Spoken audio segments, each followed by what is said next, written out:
So I'm going to go ahead and call our very strangely timed, very strange feeling annual meeting to order. Can you all hear me? Slide it forward toward me. All right. It's in my face. All right. So I'm going to go ahead and call the meeting to order. I'm going to note that our keeper of the flame this evening is Carmen Nevedo. She will be holding the high watch for us this evening. So where are you, Carmen? Thank you, thank you. And as always, we're going to open with a prayer. Reverend Chris, would you do the honor, please? Good evening, everybody. I was telling people earlier, this is like having company over to your house that you haven't had before, because we're here every Sunday bringing you the message, but wow. I see exactly what you mean, Eddie. Very emotional to be looking at all of you. And I just want to say welcome back home. So let's take a moment and take this light, first of all, that's right here. This represents the Christ presence within each and every one of us. It's also our prayer chaplain's candle that we light at the beginning of all of our meetings and sits in the prayer room over at 2800. And as I light this candle, I just remind you that you are the light of the world. You are the presence of God. You're everything that you've been looking for, and so is the person on your right, your left, before you, and behind you.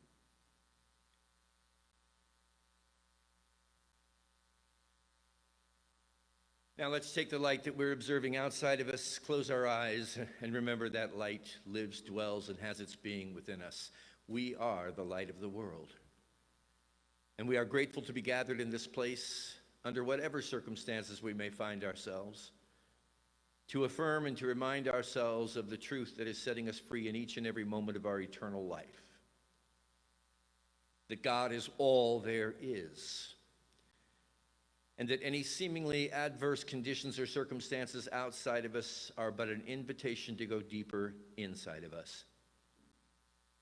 This evening we release all external experience just for a few moments together. I assure you it will be there when you return. But for right now, just rest in the awareness that the unchanging, all-powerful presence of God is in this moment and always bestowing upon you every divine faculty. Unconditional love, unconditional peace, unconditional joy, unconditional life, unconditional abundance, and an unconditional bond that we all share with one another as brothers, sisters, family in the spiritual community that is Unity on the Bay. We're mindful tonight of all of those who have preceded us, very brave and daring souls not unlike ourselves, who carved out a new way of thinking and a new way of being that we might be in this room tonight.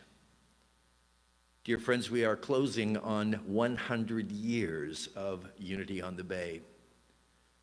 I assure you we are not in this room alone, and we acknowledge all those who have made it possible for us to be here in this place tonight.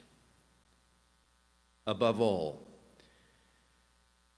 as we look toward the future, we give thanks that the same presence of God that birthed and guided this powerful ministry for so many years is gently and lovingly leading us into the future as one step at a time, individually and collectively, we move forward in faith.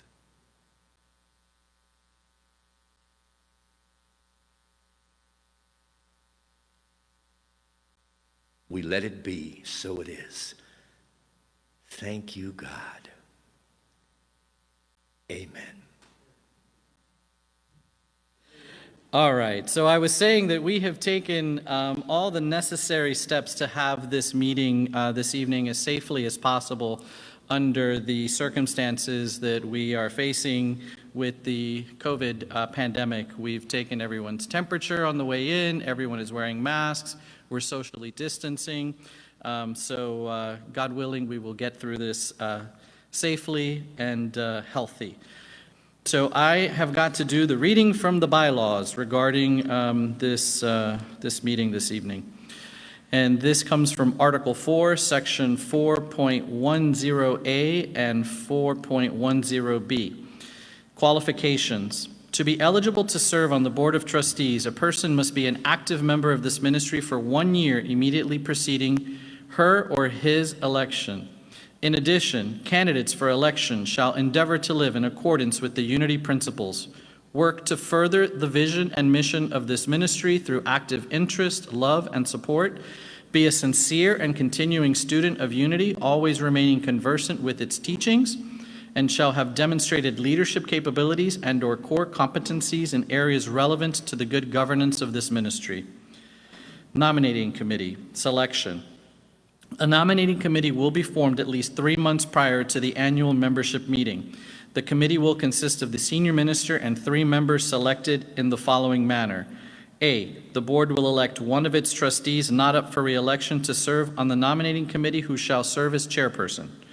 The board shall select 1 member from the membership of this ministry other than a trustee.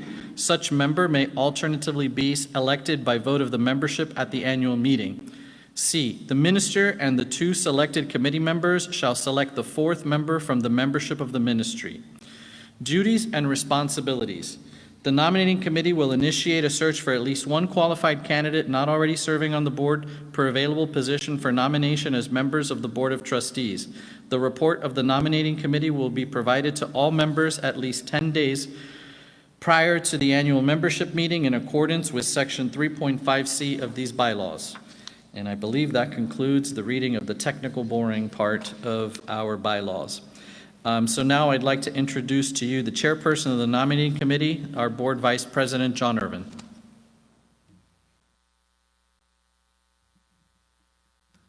Good evening, Unity on the Bay. My name is John IRVIN. I'm the vice president of the Board of Trustees here at Unity on the Bay, and I am the chairperson for the nominating committee. Mr. President and members of Unity on the Bay, the Board of Trustees selected me to serve as chairperson of the nominating committee in conjunction with Reverend Chris, Angela Ribeiro, and Dennis Carmen. Angela, are you here? Wave. Thank you for your service. Dennis, thank you for your service. Thank you. The standard procedure of the nominating committee is to invite members to apply for the board by submitting an application, resume, references, and a cover letter stating the reasons why they would like to be on the board. We meet and review all responding candidates to confirm membership and leadership requirements are met. We then conduct interviews with the qualified nominees. Each committee member questions the candidates. This process enables us to get to know the candidates better and to more effectively assess them as possible trustees. We did this via Zoom, obviously. This year, there are 3 vacancies on the board. The terms of the 3 board members are Ray Melton, Mary McHenry, and Leslie Rosen are all ending. The nominating committee renominated and approved the current board member, Mary McHenry, who wanted to run for re-election as a candidate. Thank you, Mary. We are very blessed to have her. Thank you. In addition, there are 2 new candidates, Michelle Huertas and Ileana Rodriguez, who have been approved by the nominating committee. Thank you. When voting, please, and this is a procedural thing, so I'm going to try to explain it the best we can. When you get the ballot, and I will explain it when we do it again, where we actually vote, we need a 1, 2, and 3 based on preference. The reason we are doing this is because it's a vacancy filled, and it's only a 1-year term. So whoever gets more number 3s, then they do a 1-year term, and then next year they can run again for a 3-year term. But we just have to stagger it so that there isn't a power vacuum. In other words, there's always 3 leaving. So just so you know, 1, 2, and 3 based on your preferences.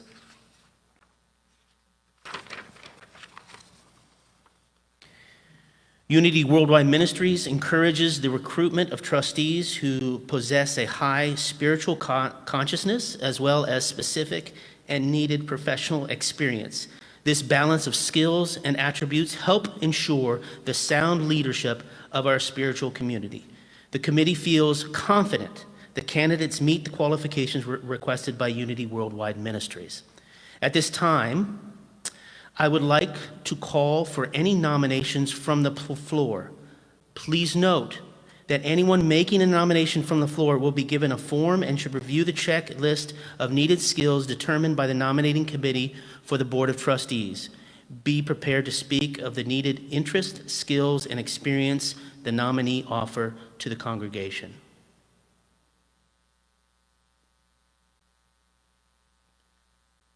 At this time, the nominations are closed.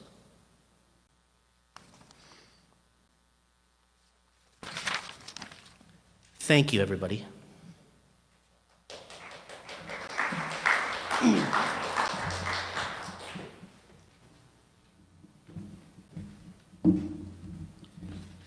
I'll be so happy when this is all over. My God. Mask on, mask off, mask on. All right. Good evening. It really is amazing to stand before you this evening and see all of your beautiful faces. It's been far too long. It's easy to get emotional up here, isn't it? You really don't realize how much you miss this place until you start seeing your faces, seriously. And I've been back a few times during the tapings, and it's not the same to be here with all of your energies. I gotta tell you, it's completely different. So it's great to see all of your faces and to be in your presence and feel your energy. I love you all so much. So in my typical annual President's Report, I spend a lot of time getting into specific accomplishments and detailed activities from the previous year. As with everything nowadays, this is not going to be your typical President's Report. To say this ministry has experienced a lot of change would be an understatement. Since our last membership meeting, although there's been some debate today as to whether or not we had one here or not, I think we settled that we did have one here, even though most of the board thought it was at 411. We moved to Temple Israel. We moved our business offices, and then less than a year later, we were faced with the beginning of the COVID pandemic. Through it all, though, we had stability where it counted most among our staff and our leadership, and together we will continue to move forward. Our meeting tonight is much later than usual, not in time, but in time of year. Our bylaws call for a membership meeting in the first quarter of the year, but with the pandemic raging and so much uncertainty surrounding it, the Board of Trustees moved to temporarily suspend in-person activities for our health and safety. Membership meetings are required to be in person, as is all voting for trustees. For the last few months, a task force has been working diligently to figure out how we can reopen for in-person activities safely. And the board approved reopening at our October meeting, which brings us to this evening. This evening's membership meeting is our first in-person event program since the pandemic began, unless you count the farm share food distribution event that we had a few weeks ago. And our first planned in-person service, Sunday service, is tentatively scheduled for November 29th. I'd like to thank the members of the Reopening Task Force for all their hard work. Dale Stein, Jason Weeks, Kenyatta Graham, Nick Brunzell, Chris Jackson, Reverend Chris Jackson, Laura Thazine, Tony Moss, and Kat Rengel. So thank you very much for all your hard work. And yeah, this is a good time for you guys to applaud, because you really can't imagine every little detail that goes into planning and preparing to reopen safely. Our last membership meeting was held here, although in my notes it says in our old building in Bayshore Drive. But either way, it really seems like such a long time ago. We found a new home here at Temple Israel. But were it not for the fact that we had sold our building, our situation in the midst of this pandemic would be totally different and frankly dire. The stronger financial position we find ourselves in today made it possible for us to continue operations, to pay staff, and even expand programming during this pandemic. I honestly can't imagine where we would be right now otherwise. During this pandemic, our staff pivoted quickly, and we developed a host of new services and programming. We went virtual and to an elevated production quality we hadn't been able to achieve previously. You might say that what drove our digital transformation was COVID-19. And what about those amazing choir videos? I mean, they really have been awesome.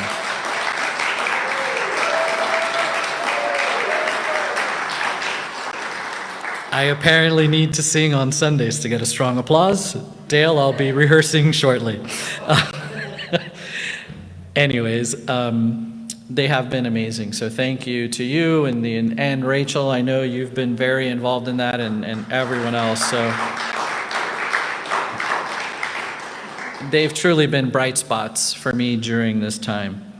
And now our challenge is, how do we maintain the quality of the online services while we return to live services? And to achieve that goal, the Board of Trustees has approved the purchase of the necessary video and broadcasting equipment, as well as the creation of a new producer position. I have every confidence that we'll accomplish that, but our services will still be very different when we first come back. As you're experiencing this evening, for those of you who are here with us in person, there will be limited attendance, there will be social distancing, there will be mask wearing, there will not be any singing in the audience, there will not be a full choir initially. It will not be the services we remember. It will require registration. I don't know why I'm getting emotional again. And stay tuned for more information in the coming days. One thing that will not change, though, is this amazing ministry and the message that we get to hear from our amazing ministers every Sunday and throughout the week with classes, meditations, and prayers. Yes, absolutely. It's easy to look at this pandemic as a bad thing. Fortunately, we have unity principles to lean on, to see it right, and help us get through this very difficult time. A lot of good things, too, have happened during this pandemic, and for me, it's been very important to think about those things and to count my blessings. In addition to the elevated broadcast services and additional programming that we've enjoyed, Reverend Chris received the Charles Fillmore Award for Leadership from Unity Worldwide Ministries. We were able to receive a PPP loan through our bank for more than $82,000, which helped us maintain payroll during the worst of the pandemic, and we expect this to be fully forgiven.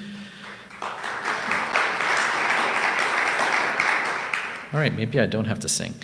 The board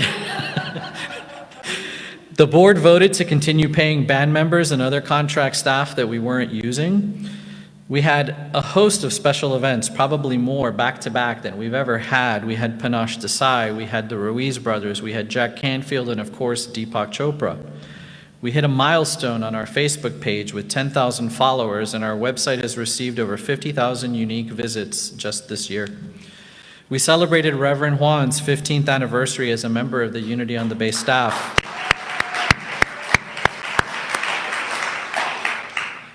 We contributed $50,000 from our building sale tithe to the Unity Worldwide Ministries Loaves and Fishes Fund, supporting Unity ministries that are struggling amidst this pandemic and who are nowhere near as fortunate as we are. We contributed $10,000 to fund a food distribution with Farm Share that supplied food for a week for 500 families, and we are working to schedule another food distribution before Christmas. We supported congregants hardest hit during this pandemic with Publix gift cards and financial support totaling more than $80,000.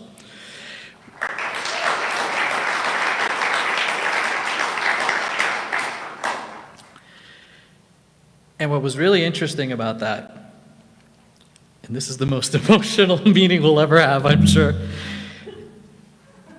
is the feedback that we received from the people that we helped. It really was moving. We had another record-breaking backpack drive, proving even a pandemic cannot stop us.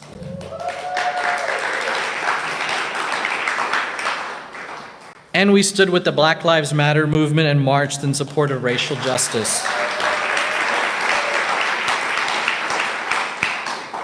And that's one of the things I'm proudest of, and I'm really proud that we did that together, Reverend Chris, representing this ministry. The board approved the following statement, which I want to read because I think it's really important for all of us to take in. And this was the statement related to racial justice, equality, and healing. And the statement that the board approved was, "We believe in the sacred worth of all people. We believe in the power of unity. We believe all people merit being treated with compassion, understanding, and dignity. It is from this consciousness," I do not know why I'm so emotional tonight, "that we call for our community to ask itself, how are we showing up for each other in a spirit of oneness? We see you as a powerful spiritual being that is navigating this human experience. We see you as an agent of peace, an agent of love, and as an agent of change. As such, we call for our collective energy to work toward racial healing, racial equality, and racial justice." And while I rarely change our statements, this is one that I will change, and I will say now.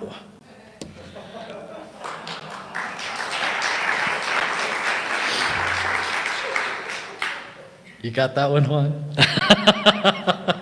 For those of you who don't know, I'm irritated by the fact that some people have added "now" onto our building affirmation. It's like, why are they rushing me? But anyways, just kidding. Well, not really. All right. We also had 60 participants move through our Healing Racism and Upholding Ethnic Fairness sessions that were hosted by our Board Advocacy Committee, which resulted in about 20 individuals continuing to work through a group called Digging Deeper. All of this is just a sample of the amazing things, the amazing good things that are happening and have happened during this pandemic. And as we look to the future, our future for Unity on the Bay, it is definitely very bright. We were supposed to have our Love Gala by now. Who missed it? I missed it. I know it's one of my favorite events of the year, but there just wasn't any way to do it right now, safely. But for those of you who know me, I'm not one to give up too easily. So I challenged our awesome Board Gala committee to figure out a way to do something safely, a fellowship event that we need. And the fact that we're here tonight, and some of us, especially me, are as emotional as they are, is a testament to how much we really need to be together. So I hope you will join us for the Jingle Bells and Bumpers drive-through event on December 5th. Seriously, a special thanks goes out to the Gala Committee for your creativity, your hard work, and your willingness to bring this very much needed fellowship event to life. Our investments are also doing incredibly well. We have navigated this pandemic successfully in no small part because of the income from these investments. We suffered huge losses at the beginning, and I will tell you they were very scary losses at the beginning. But the Finance Committee, led by our amazing treasurer, Steve McCoy, worked with our advisors. Worked with our advisors at BNY Mellon and City National Wealth Management to guide us through and turn it around, and you'll hear a lot more about that. Not a lot more, but you'll hear about that later in Steve's report. I don't want to steal his thunder. We have also restarted strategic and business planning that is a crucial step before we make any decisions regarding purchasing a new property. We're working with a consultant and our newly hired Director of Business Operations and Planning to fast-track our strategic planning process. Actually, Ashley, could you stand up so everyone knows who you are? Ashley Troy, our new Director of Business Operations. And I keep putting planning there because I'm all about that strategic plan and that business plan so we can get going. Right, Ashley? Have I driven that point home enough? Anyways, what I have learned through this entire process of selling our building, moving here, and this pandemic is that everything is working on God's time. It's definitely not working on my time. And for those of you trying to rush God by adding that "now" to our building affirmation, well, let's just say that God had another plan, and she was right, because this delay is going to work in our favor. We've been the beneficiary of market timing that you can only say thank you, God, for. When we sold our building, we sold it at the apex of the market, and we received a price per door that set a record for this marketplace. And price per door means for every apartment unit that they can build on, or every unit they can build on that property. And as a result of like I said, bad things sometimes bring good things with them. This economic slowdown has caused values in certain sectors to flatten, certain property sectors to flatten, and values are predicted to drop into the first quarter of next year, when we'll likely be in the market to buy. We should save as much as a couple $1 million as a result of the timing. So we'll be selling at the top and buying hopefully near the bottom of this market. And one property we've looked at, for example, has already reduced their price by $1.5 million. So thank you for God's time. Anyways, if you had told me all of this was going to happen when I signed on to the board, I would have run for the hills. It's definitely been crazy. There's just no other word for it. But we're getting through this, and we will flourish on the other side of it because of the amazing staff we have, the solid board that forms the foundation of this organization, and because of each and every one of you, our congregants who are loyal and loving congregants. So thank you all for the role you play in not just where we are today, but where we're going to be in the future. I'm saving the usual President's Awards that happen at this meeting for the December 5th event, because this year is really a year that there are certain people that I think is important that we recognize for helping us get through this, and I want to make sure that more people participate in that than typically come to this meeting. But there are still a lot of thank yous for this evening, and I want to begin with our beautiful staff.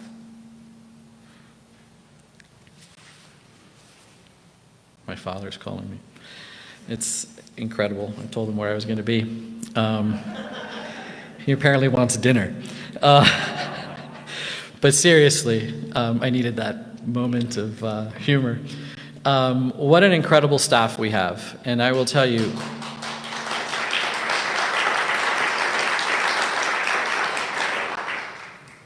almost all the credit for our ability to move seamlessly, again, through another humongous change, goes to this staff led by our amazing senior minister. And Jason Weeks, if it wasn't for you,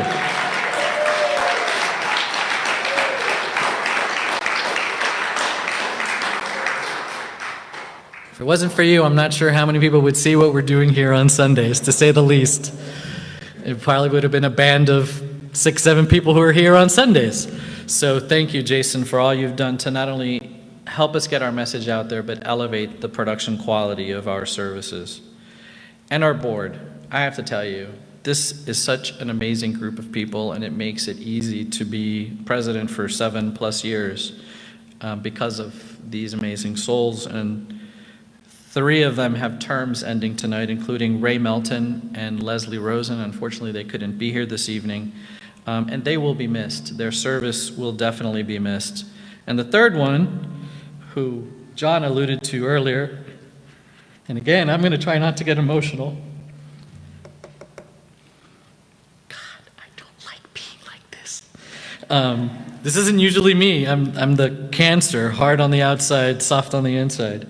But it's all inside tonight. A very special lady who has more years on this board than I do.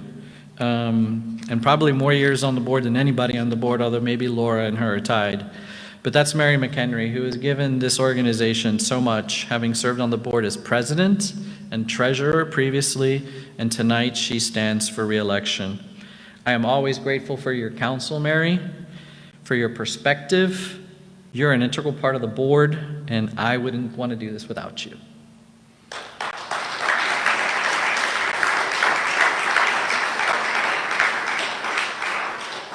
So I normally wouldn't say that with her going up for election, but since there were no nominations from the floor, you're unopposed, so I can say it. I love you. Thank you. Perspective in life is everything. Deepak Chopra calls it set point. It's where we begin from. Are you a glasses half full or half empty kind of person from the beginning? And we can look at the challenges we've faced and those ahead of us in so many different ways. But for me, I am excited because I know that this ministry, as it approaches 100 years, has the best still ahead of it, without a doubt in my mind. and I am so excited to build this future together with each and every one of you. So thank you, thank you, thank you for all you do for Unity on the Bay. And that concludes the President's report.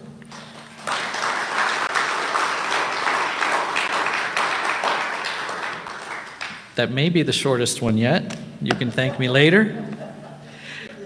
And next on the agenda is Steve McCoy, our treasurer, for our finance and investment report.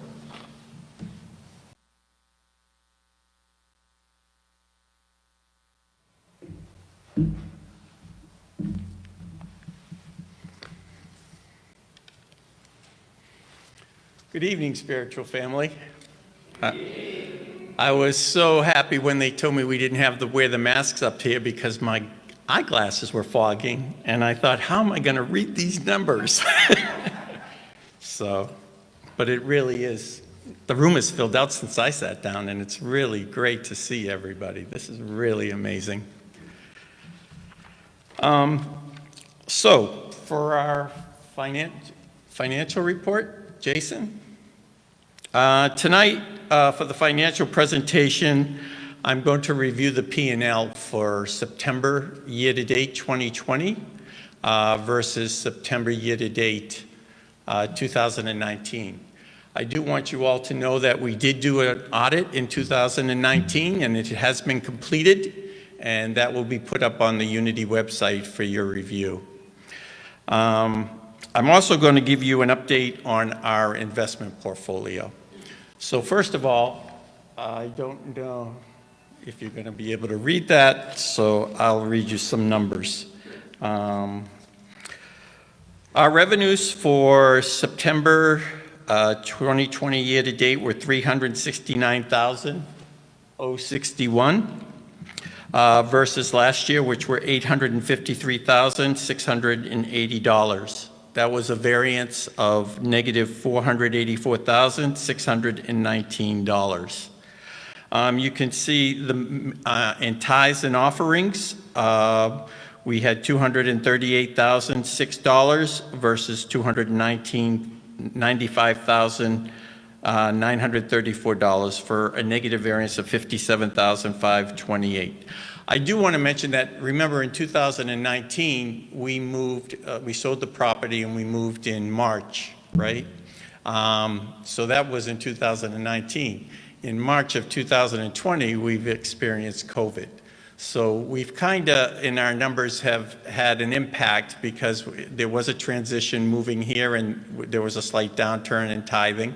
And now with COVID not having the live services on Sunday, we're experiencing an impact in our tithing. But you can see in prosperity classes, we did $27,431 versus $17,581 for a positive $9,850. And in classes and training, it was $19,182 versus $28,422, had a negative impact of $9,240. But you can see they offset each other, and that is where our staff, our amazing staff came in, being able to provide virtual training during this time of the pandemic. So when you put the two together, we're really at the same spot we were last September, which is pretty amazing. On our special events, Eddie mentioned the Deepak event. That was the one event we had this year, which was $20,040 versus last year $30,538 for a negative variance of $10,498. You can see in our bookstore sales, we have a negative variance of $18,558. Again, that's the impact of not having live services on Sunday. The big impact, though, came in our miscellaneous income. We had $15,536 this year, and last year we had $413,090. You say, wow, what a difference, $397,554. Well, that was the sale of the property. We put that money in a money market account at City National Bank, earning a little over 2%. Maybe it was closer to 2.5%. And at that time, now at this time, you can't find 2% in any money market. So we really benefited at that point, and we put the money there, and the board put the money there until we actually got to interview our wealth management companies and decide who we were going to go with and invest our money. So it was, you can see we really benefited from that last year. And then the release from designation, $41,975 versus $42,666 in 2019. That basically is the backpack drive. And as Eddie mentioned on that, it's just amazing that during this pandemic, we were able to do what we did the year before, and we gave over 5,000 backpacks. That's just incredible. For the expenses, total ministry expenses is $706,726 versus $800,026 for a positive variance of $93,300. I'm not going to go through all these individual expenses because they're just all COVID related, right? They have to do with the live services and not having the live services. But the one thing that I do want to point out is under property and facilities was $149,711 versus $117,977, which is a negative $31,734. And that's because we now pay rent. We pay rent for Temple Israel, and we pay rent at the 2800 building on Biscayne, where in the past, when we lived in the building we had the building, our old building, we didn't have rent. We owned that. You can see our tithing and outreach was $29,985 versus $59,235. That was a negative variance of $29,250. And again, that was in relation to our revenues. So our net operating loss for the year was not the year, but through September is $367,650 versus last year, $6,339 for a negative $361,311. Now, you see, we did another tithing 2019 on sale proceeds of $128,134. Eddie had mentioned all the activities that we have stepped up and done during this pandemic. It's just amazing what we have done and survived through this pandemic and contributed to the community. It's just incredible. So our net income loss for through September was $495,784, and I'm not sure. You can see below that the board approved transferring $545,000 to continue to support the ministry, and that came from the money market account and from the funds. So as Eddie mentioned, timing is everything, and the sale of our property. We have many, many, many more years in this amazing spiritual community. So on the next slide is I want to give you an overview of our investment portfolio. First, I want to give you a little background. As we mentioned, when we received the proceeds, we put them in City National Bank in a money market account. And then we interviewed, the finance committee interviewed about 7 to 8 wealth management companies, and we narrowed them down to 5, which then went forward to the board.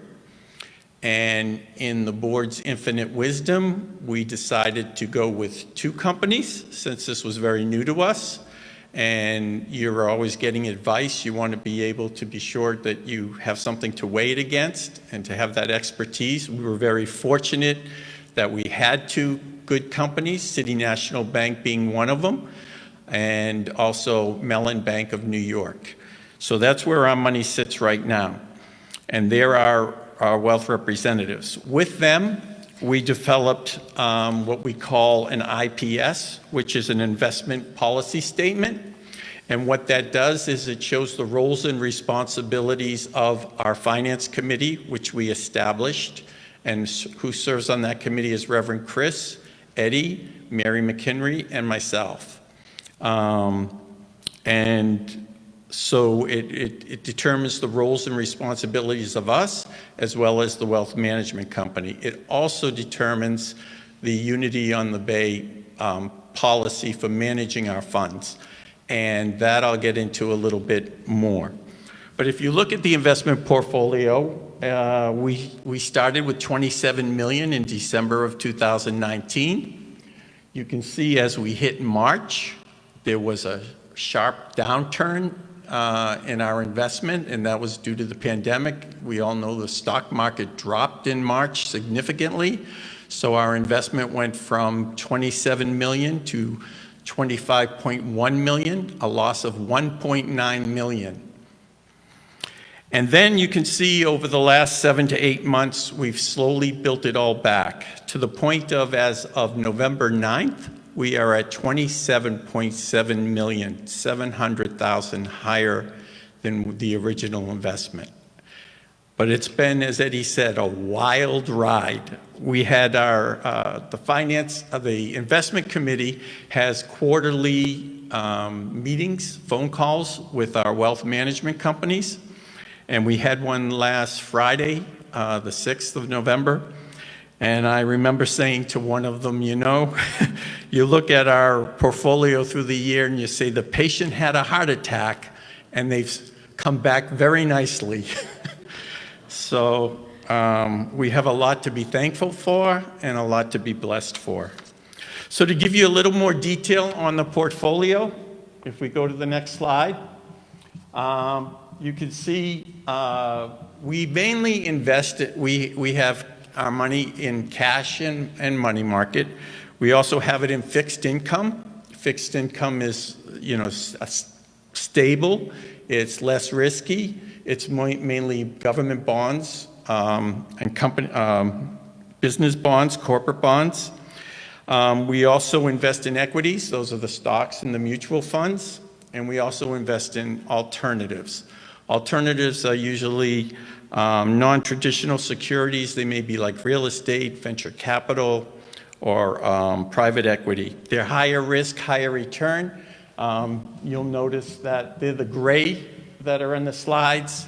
The wealth management company says we should be a little bit in it, but not too much so that it doesn't risk our whole portfolio, because the reward, though the risk is high, the reward can be a lot higher. So on the first, you can see that I have it broken into a charitable endowment fund and a temporary fund. And that was the decision of the board. The charitable endowment fund, the idea of that fund is to keep the principal intact, but the income and the growth that we get from that, we are able to do charitable giving and impact giving within our community and for our community. So we have $5 million in that account, and as of the 9th of November, it was $5,291,864, roughly a 6% return, 5.8%. So the concept there, as I mentioned, is that that $291,000 would be available for us to do some impact giving. And it can, as you can see, most of that is in 57% of that is in equities. That's the yellow part of it. That is because we see that as long-term growth, right? So we're able to absorb deep drops in the market, and as you can see here, it comes back. In the temporary fund, we're more conservative there. You can see 76% is in fixed assets, fixed income, and that's because we hope to use that money for our home within the next year or two. So we have $22 million in that fund, and right now it's sitting at $22,460,000, so it's a 2.1% return. And if you look at the total portfolio, you can see that we're pretty conservative. We're 67% in fixed income, and we have 21% in equities because we do want to be able to take advantage of the growth as the stock market increases. And that's our portfolio. One thing that I do want to talk to you about that the board was very interested in and made it a part of our investing is called ESG. And ESG refers to environmental, social, and governance issues that an investor may consider when making an investment. Environmental risks created by business activities which have actual or potential negative impact on air, land, water, ecosystems, and human health. Social risks refer to the impact a company can have on a society. And governance risks concern the way companies are run, how they treat their employees. So I want to read to you what we put into our investment policy so that the wealth management companies would know that we want to live by unity principles in our investing. So we put in unity values are diversity, generosity, gratitude, integrity, love, spirit-led, and wisdom. These values need to be integrated into the, I'm getting emotional. These values need to be integrated into the investment portfolio using the guidance provided by the investment committee. We're not just in there to make money, we're in there to make a difference.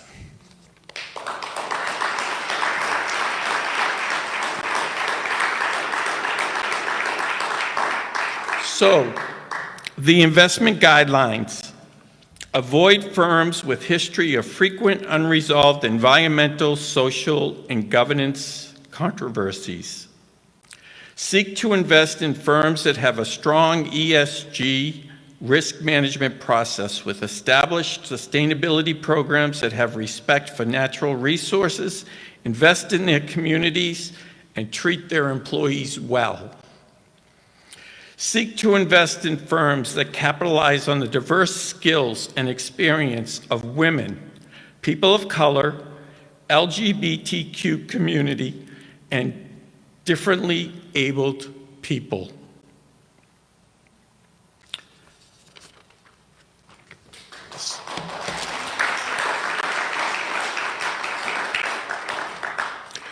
I always love coming to this place because we don't only talk the talk, we walk the walk. And what we have done through this pandemic is just incredible. And seeing you all here tonight, I just feel so blessed because we're going to get through this and we're going to be stronger than ever.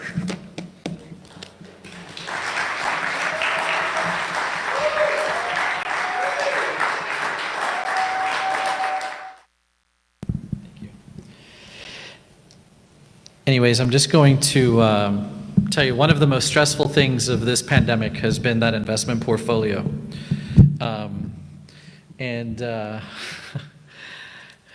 Watching that roller coaster ride, because I can tell you that neither Steve nor I wanted to be the president or the treasurer that presided over Unity losing $2 million. And the good news is that we have, as Steve pointed out, more than recovered, and we're doing quite well. In our last meeting with our wealth management, or meetings with our wealth management advisors, you know, you think about volatility as a negative thing, but when you're an investor in the stock market, it's actually paradoxical. It's a good thing for you because you get to ride the highs and the lows, and you make money on the way up, and you buy when it's, you know, dropping, so that you can sell again on the way up. And there's a lot of volatility right now in the market, which frankly bodes well for our investments. And to clarify one thing about the temporary fund is that we don't know how much money we're going to spend on buying a new property. So right now that's called temporary. But whatever is left over will become permanent, and that will become a fund for the benefit of Unity on the Bay, our future operations and expansion. And then the endowment is potentially going to become the seed of our foundation. But until we know how much money we're spending on the building, we really don't know where all the numbers are going to land. So the other thing that we're looking at as well is utilizing a line of credit. Because if we can make money between what they call arbitrage, between what you're making on your investments and what you're paying on interest, why not use other people's money? It's classic. That's the way business people do business and rich people stay rich. So we're going to hopefully take a page from that playbook and continue building our endowment and using debt as appropriate so that we can, instead of using our nest egg, use some financing on the side. All right, so thank you, Steve, again, for all your hard work and dedication. This has definitely been a fun year to be treasurer at Unity on the Bay. So thank you again. And next, we have the presentation of the candidates, and John Irvin will handle that.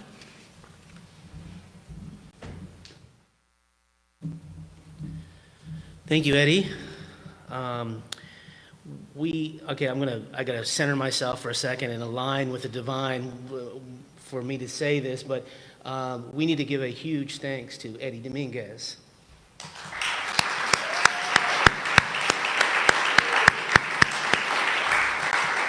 The organizational skills that it takes to do this kind of stuff that we're talking about is tremendous. We are very blessed to have him as president of the board for 7.5 years. Going on 9. Going on 90. No. Yes. So what I'm going to do, instead of introducing each one, because of the changing of this thing, I'm just going to tell you the order of each candidate, and they are just going to come up one after the other, and it's in alphabetical order. Michelle is first, Mary McHenry second, and Ileana Rodriguez is third. So come up. And we need to switch out the mic, sorry.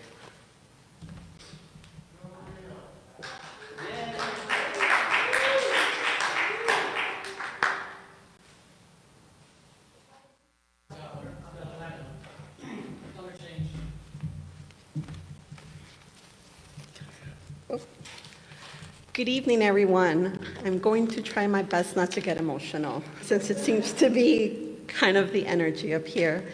It is a true honor and privilege to stand before you. Here we go.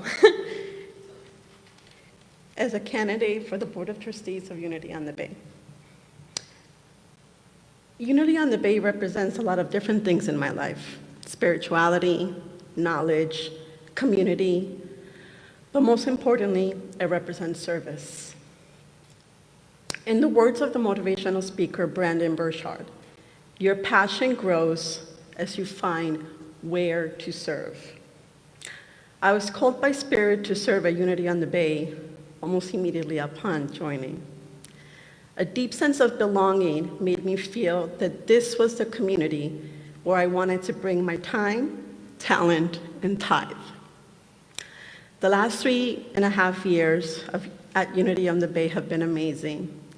I've had the opportunity to serve as a volunteer at numerous events, which led me to eventually join the Gala and Advocacy Committees, as well as the Sacred Service Council.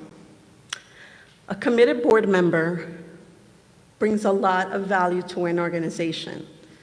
I have witnessed this firsthand as I worked alongside many boards over the past 10 years at the different nonprofits that I've had the privilege to work for. My goal is to bring that value to my spiritual home. I will continue to bring my professionalism, my positivity, my hard work and commitment, as I've demonstrated many times before. Our community is in the middle of a transition to a new home, which will be the foundation of our future. A strong board of trustees will be key in making this transition a success. It would be an honor to be part of this incredible group of individuals that continue to show up even during the hardest of times. I feel more committed to this community than ever before. Please know that if elected, I will lead with respect, passion, and an open mind. But mostly, I will show up with love. Thank you.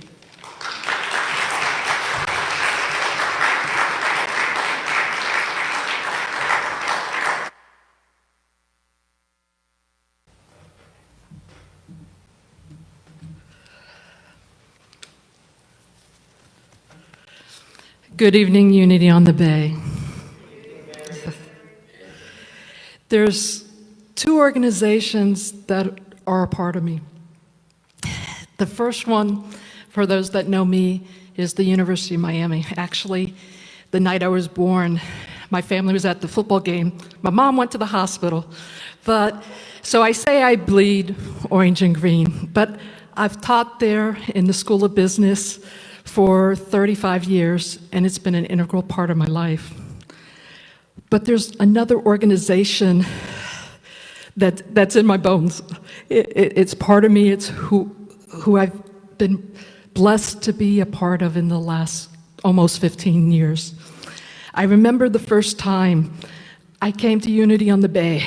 There was this guest minister from California, and she would, every time she said Jesus Christ, she wanted the people in the congregation to say their name, and Eddie Valdez was running up and down the aisle saying Eddie, and it was the strangest organization I had ever seen.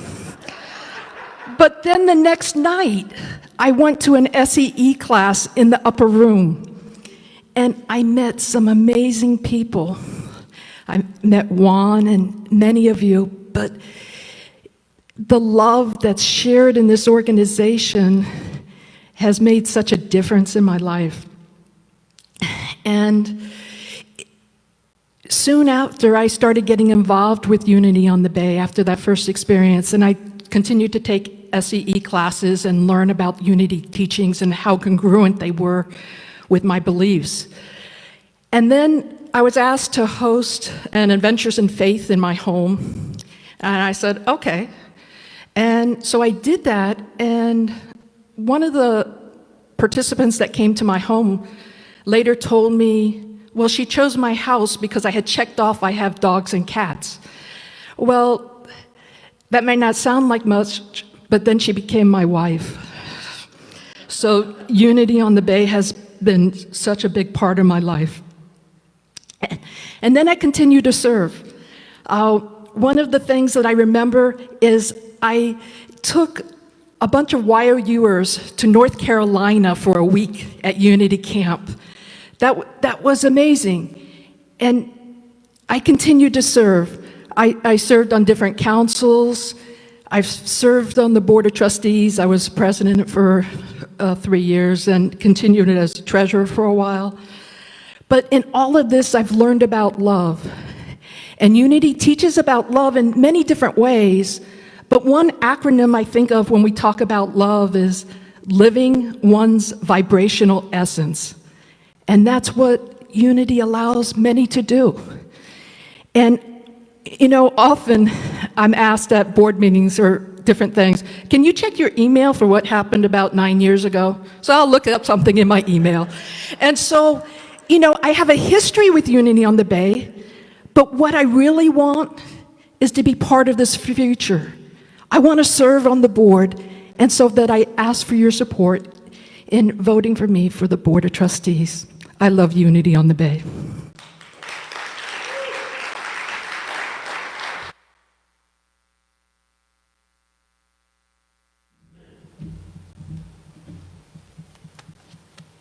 Good evening, Unity on the Bay. Before I begin, I would like to say that my heart goes out to anyone who may have lost someone during this pandemic. And I want to thank our staff and leadership for making our safety their priority.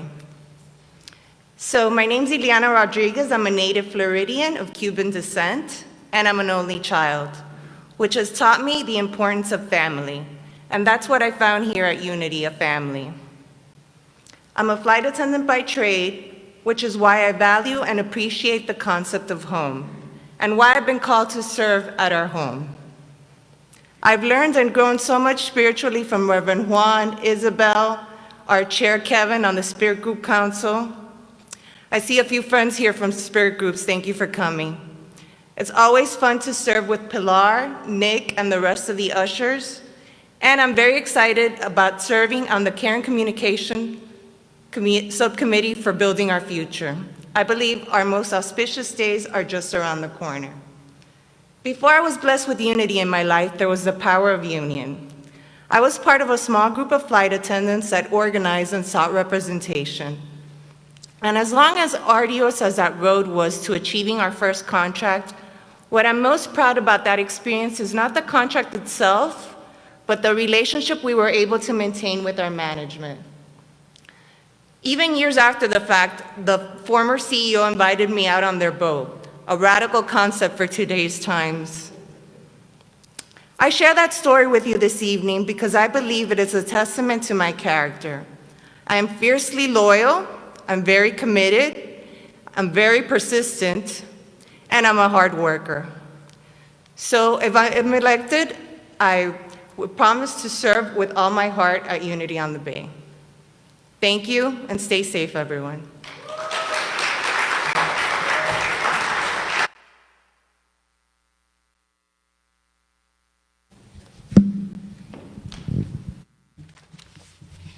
Thank you, ladies, for your willingness to serve, and I am sure you will all make amazing board members.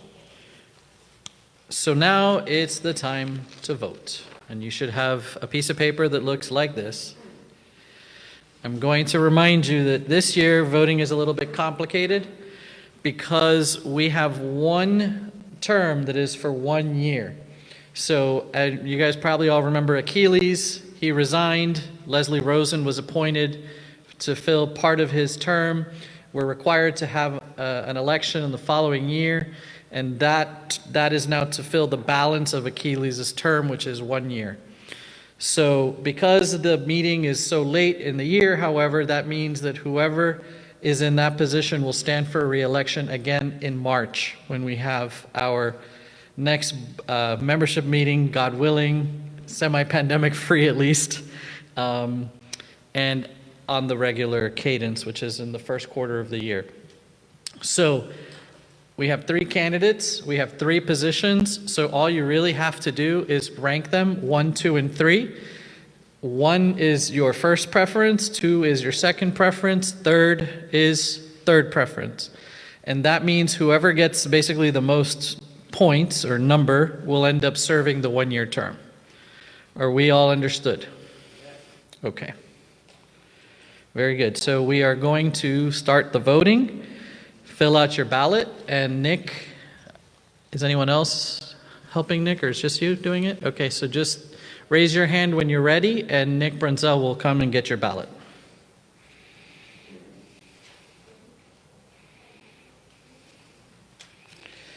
So, yes.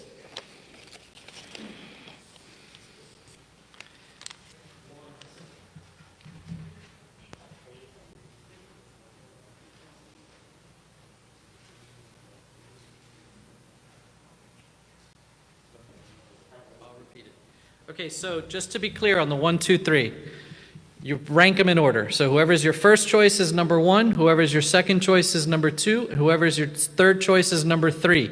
The person who basically ends up with the most quote-unquote points is going to serve the 1-year term. Everyone else will have a 3-year term. Everyone got it? Awesome.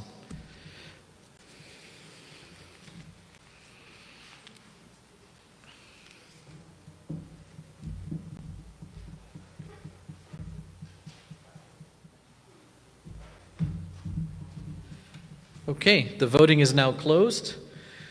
The volunteers will begin to tabulate the votes, and then Reverend Chris Jackson, your senior minister's report, please.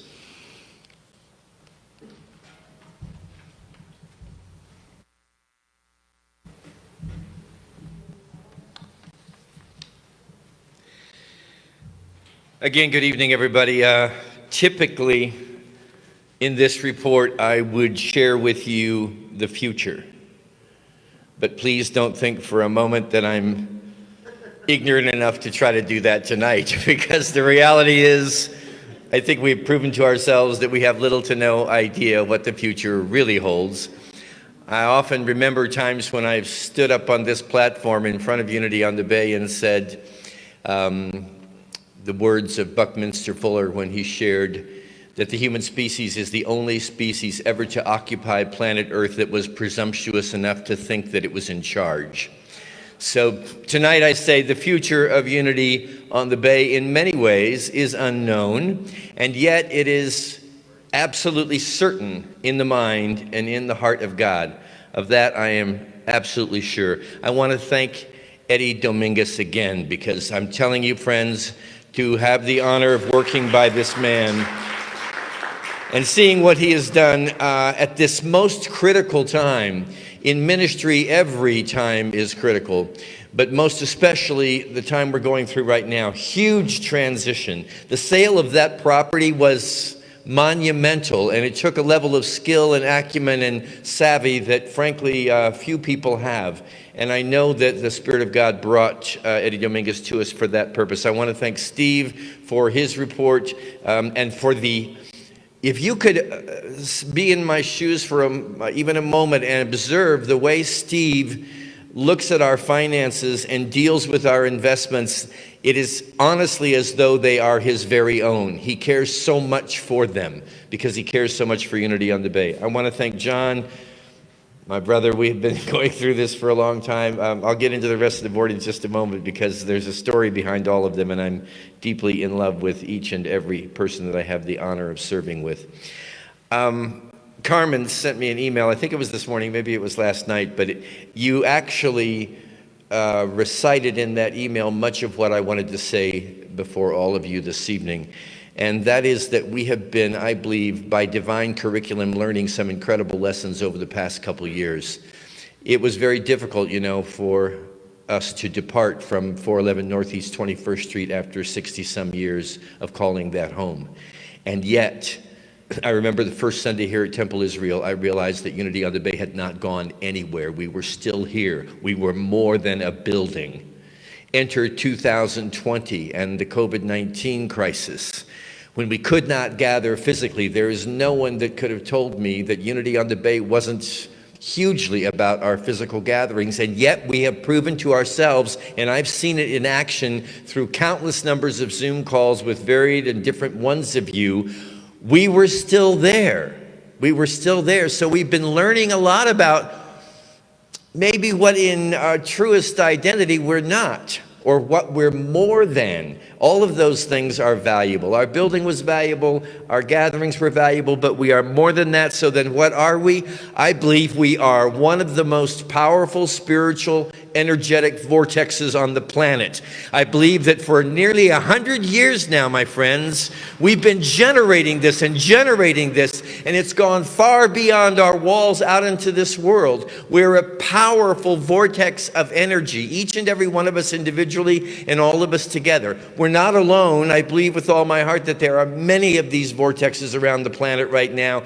I do believe that in this day and age, they are beginning to rise up to connect in many ways, most of which we're probably not even aware of, to usher in a new time, a new era. And I know that our future and our new building are going to serve as vehicles through which this spiritual awakening moves more powerfully than it ever has before.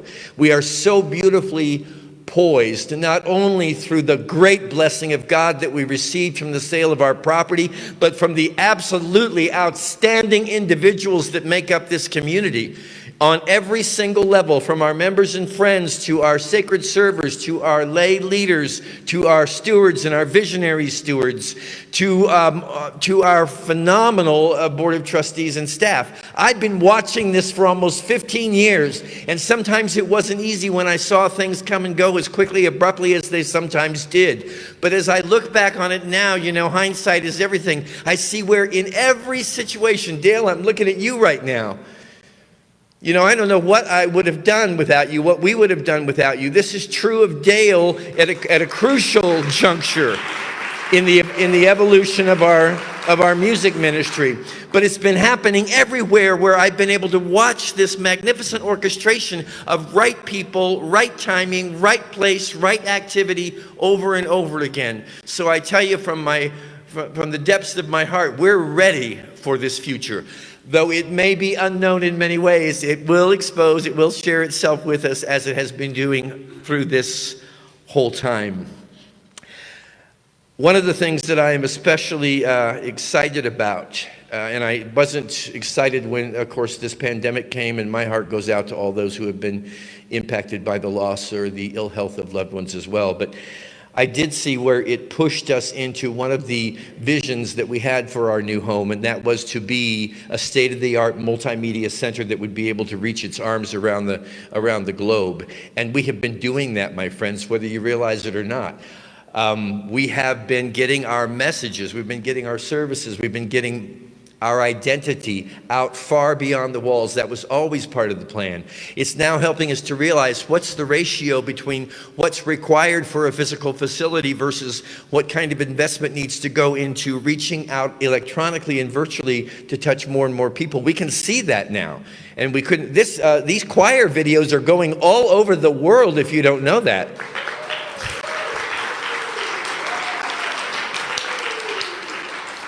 So this is all impacting the design of our future facility, and we needed to have the strategic plan and the business planning in place to be able to ensure that every inch of whatever it is that we're going to create for our future home is serving a purpose in a really valuable way, that we're getting the most for what we're putting our investment into.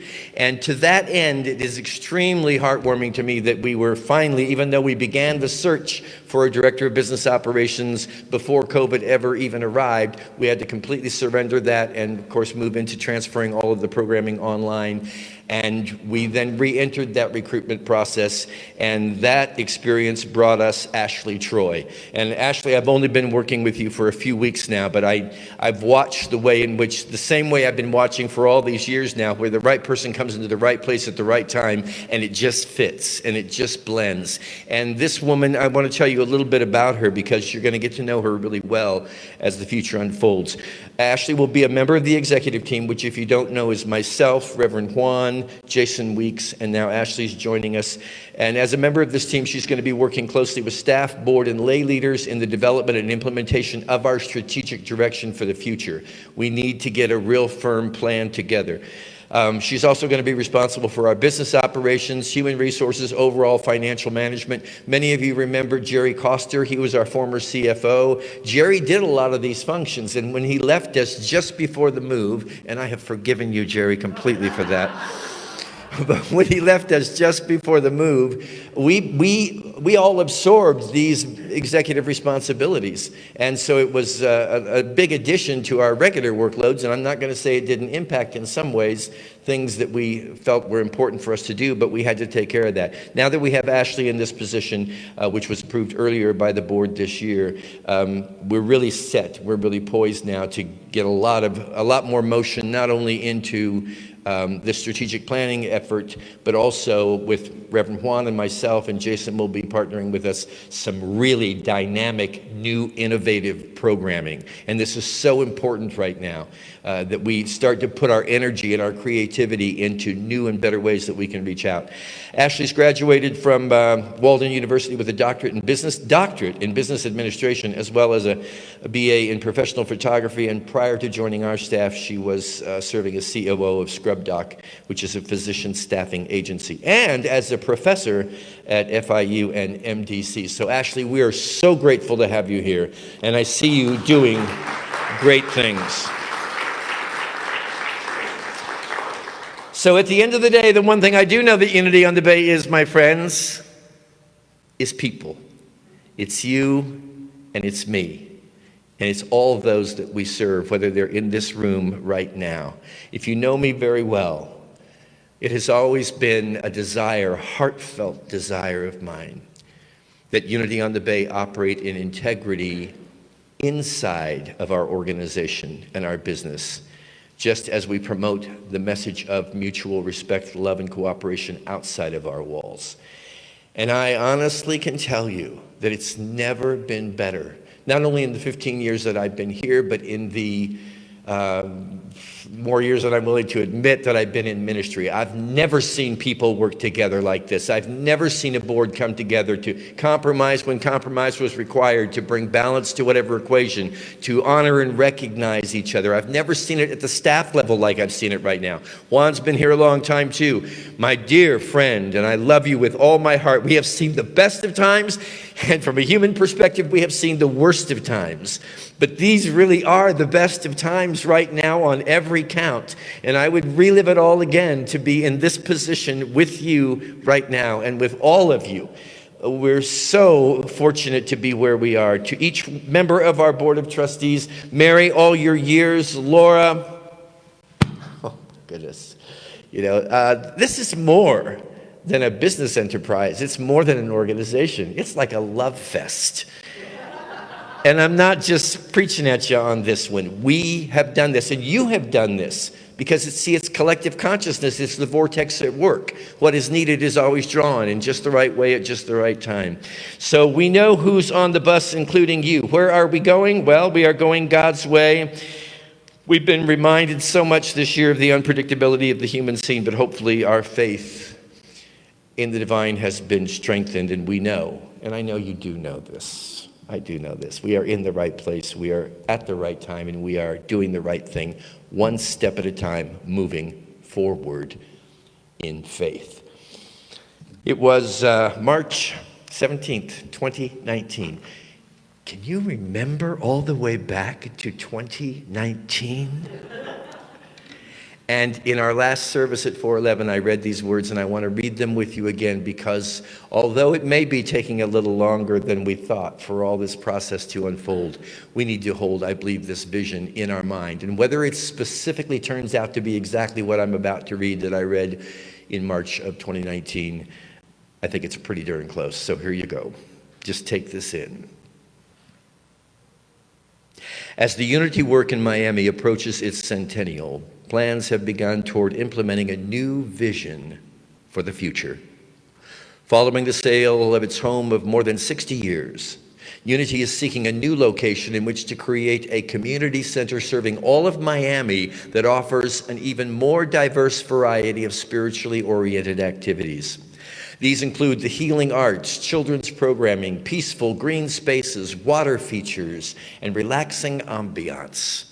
It will be a haven of spiritual liberation and celebration for gatherings of people of all cultures, lifestyles, and faiths, arranged to meet the need for flexibility in today's busy world.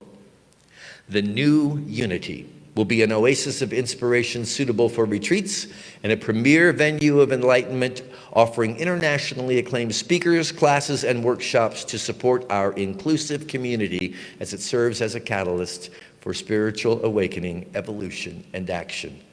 It will include a comfortable retail and food service venue for fellowship and a meeting facility that supports worldwide media with state-of-the-art technology. The future of Unity, a landmark of humanity inspired to its divinity. I love you.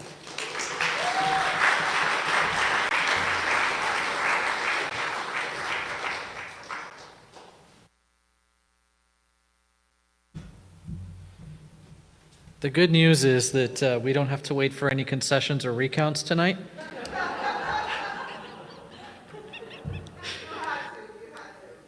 I didn't say what side I'm on.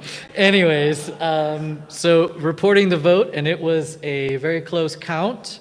We have two candidates who will be serving 3-year terms, and those are Michelle Cuartas and Mary McHenry, and serving a 1-year term is Ileana Rodriguez. Let's congratulate our new board members.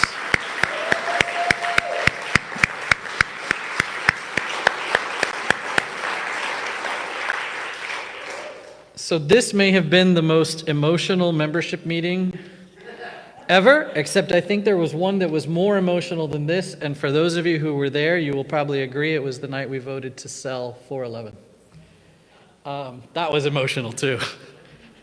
But, you know, as I was listening to Reverend Chris, you know, one of the things that we really enjoy is probably the best relationship in the Unity movement between a board president and a senior minister. And I think that flows throughout everything. And we're all very fortunate for that relationship that you and I share.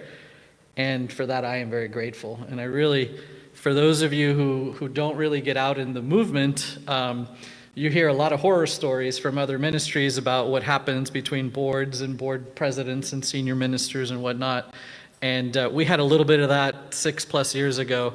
And fortunately, that is ancient history for us, and we've moved on. And in fact, my relationship with Chris is so great that I let him talk me into joining him for the message this Sunday. So find something else to do on Sunday.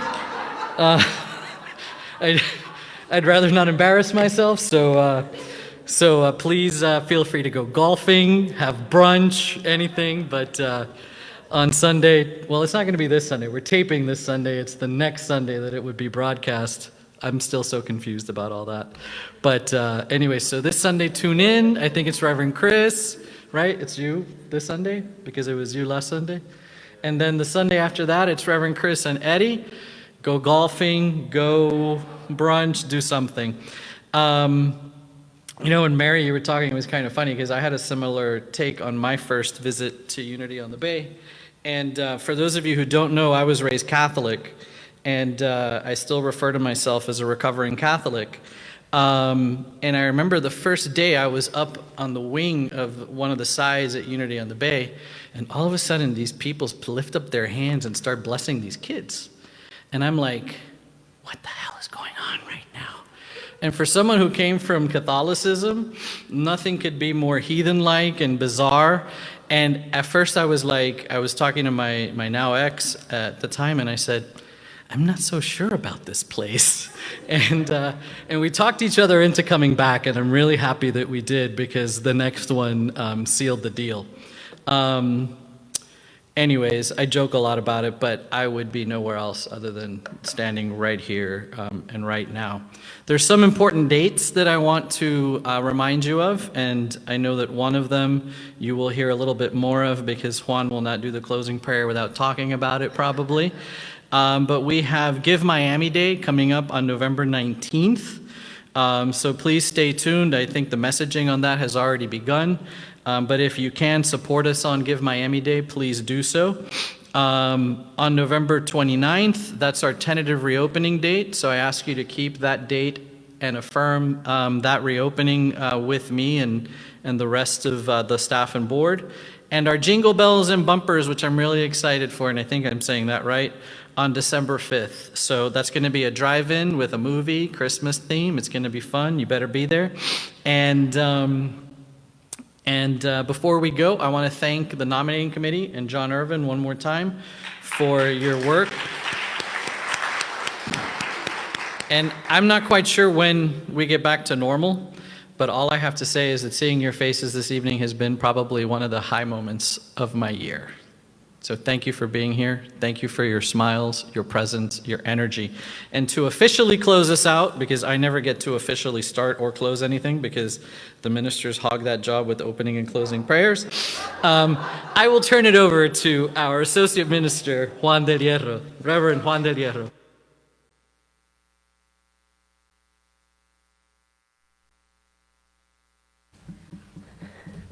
So, not one of the worst intros I've ever received, so so thanks, Eddie.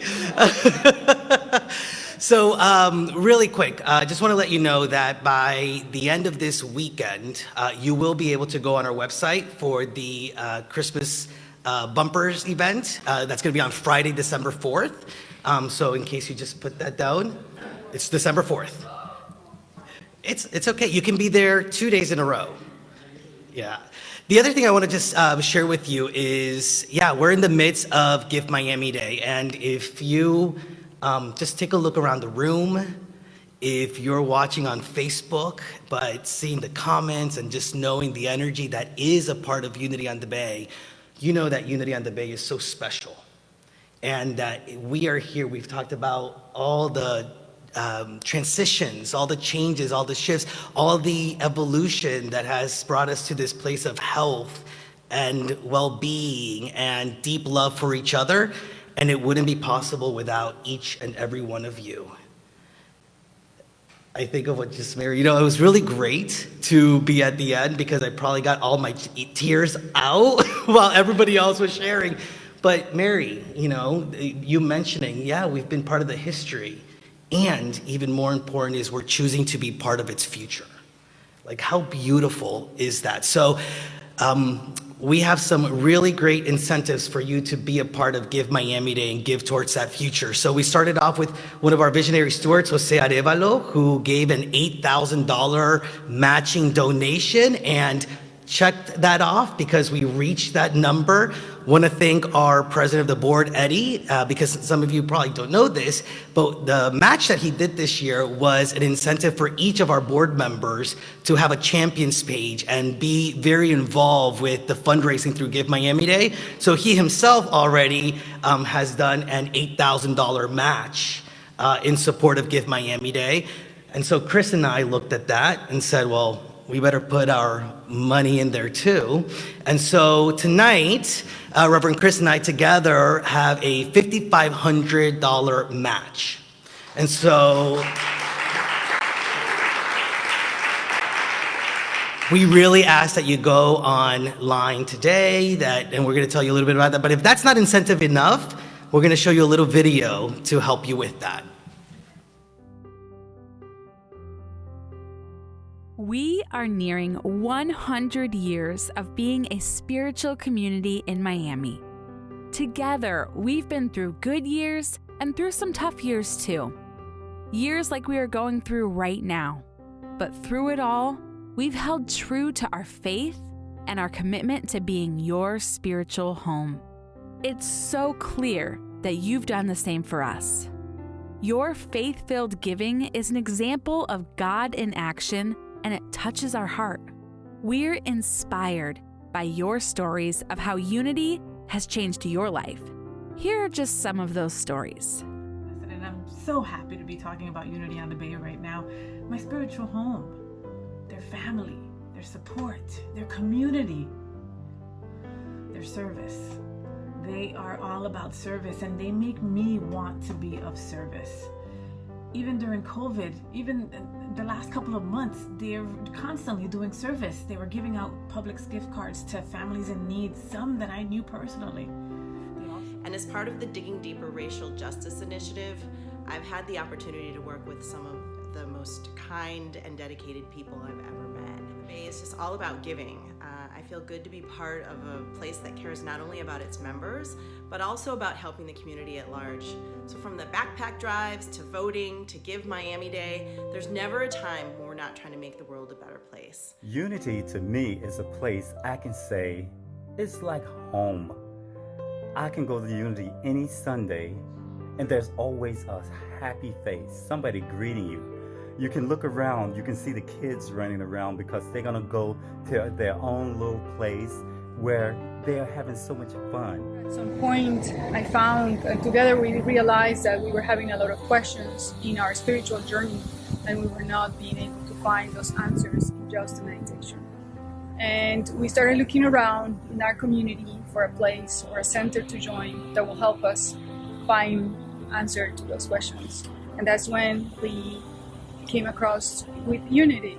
So thank you, Unity on the Bay, for being my rock and my foundation. I'm grateful for each and every one of you who've made this such a special place. It's just a place where you're going to see smiles and smiles and smiles. And there's even times where we all going to cry together. Unity on the Bay. It's my church. It could be yours too.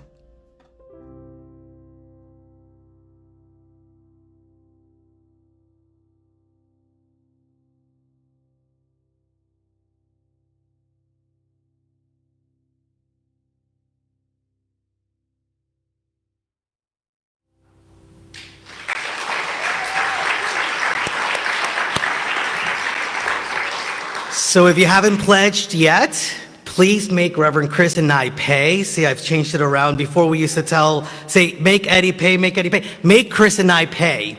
So you can go to our website, to unityonthebay/give-miami-day. And you can also text Miami to 305-573-9191. We really invite you to do that tonight. With that, I would be remiss if I didn't just take a moment to once again think of all of our volunteers who made tonight what it was. And so just everyone back there, a round of applause for all of our volunteers. They're not only here to make this possible, but they're the ones that have signed up to make Sundays in person possible. So just know and be in gratitude for that. I want to take a moment to just be in gratitude for our amazing Board of Trustees. As I heard the new members coming onto the board, and there were so many shared memories and shared experiences. I'm touched by the ways in which we get to impact each other. And to Reverend Chris and the rest of the staff, just what a wonderful thing it is that we can be part of this community. So I'm going to invite us to just recognize that in deep, beautiful ways. Just take a moment. I'm going to invite you to just close your eyes and bring to mind, whether you're here in person, whether you're watching at home, a vision of what Unity on the Bay means to you.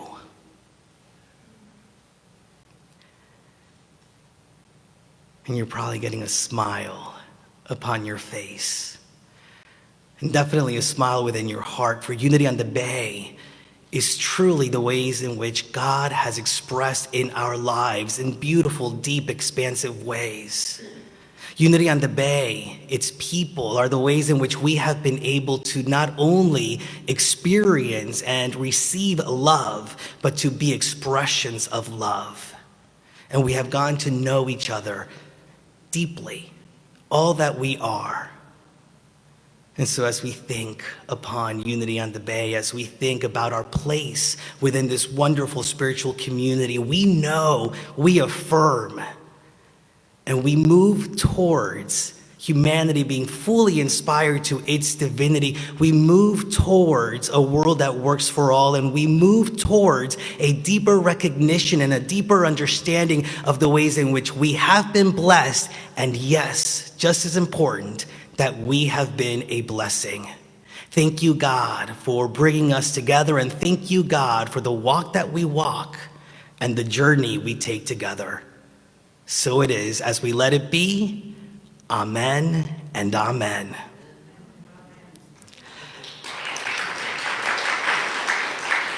And so for those of you who know both aspects of who I am, the spiritual and bringing that energy in, and then the very structured and I want to be in control, everybody stay in your seats. Because the way that we're going to direct people out, just for safety reasons, is we're going to invite the people that are in the back to leave the sanctuary first, and then we're going to go row by row. So thank you, everyone, for being a part of this. Thank you for continuing to support Unity on the Bay, and we will see you very soon. Thank you. So the first row, oh, and the Board of Trustees stays.